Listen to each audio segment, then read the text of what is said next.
Let me ask you something honestly. When was the last time you did something hard? Not because it felt good, not because you were in the mood, but simply because it needed to be done. Because there's a version of a man walking around right now who looks completely fine on the outside, has a phone, has opinions, maybe even has a job. But on the inside, he's still waiting.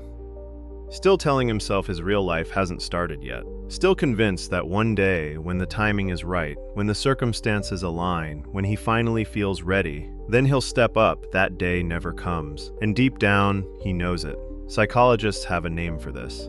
Carl Jung called it the puer aeternus, the eternal boy, the man who never fully crosses the threshold into adulthood, not because he lacks intelligence, not because he lacks talent, but because somewhere inside him, a part of him decided that growing up meant losing something. And that part has been running the show ever since. Here's what that actually looks like. He's the man who always has a plan but never has a result. Who talks about what he's going to do with more passion than he ever brings to actually doing it.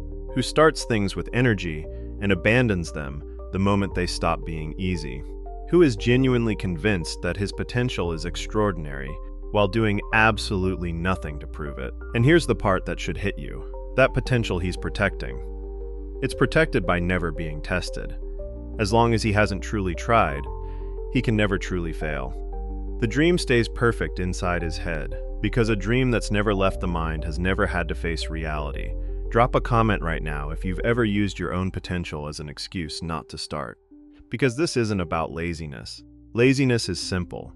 This is something older and more complicated. This is a man whose self-worth was built entirely around being special, being the smart one, the gifted one, the one everyone had high hopes for. And when real life arrived with its rejection and its competition and its requirement to start from zero, that identity shattered, so the mind built a wall. And behind that wall lived procrastination, distraction, escape.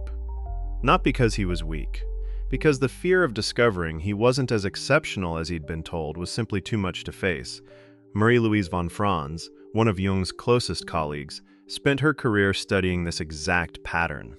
She found that the men most trapped in eternal boyhood were often the ones who showed the most promise as children, the gifted ones, the praised ones, the ones who were told they were going to be something before they ever had to prove it, and that praise became a cage. Now here's what I need you to understand, and this is the part most people miss. The man-child doesn't look like a failure. He often looks charming, creative, full of ideas. He might make you laugh.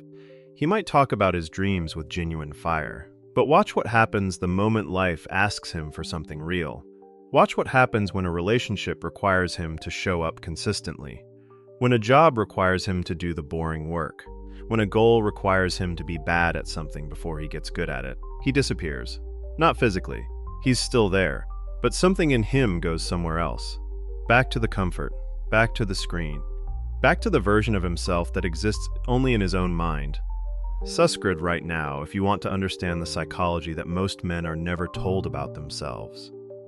Because what comes next is where this actually changes. The way out isn't discipline. It isn't motivation. It isn't finding the right system or the right routine. The way out is a single act of courage that sounds almost too simple to be true.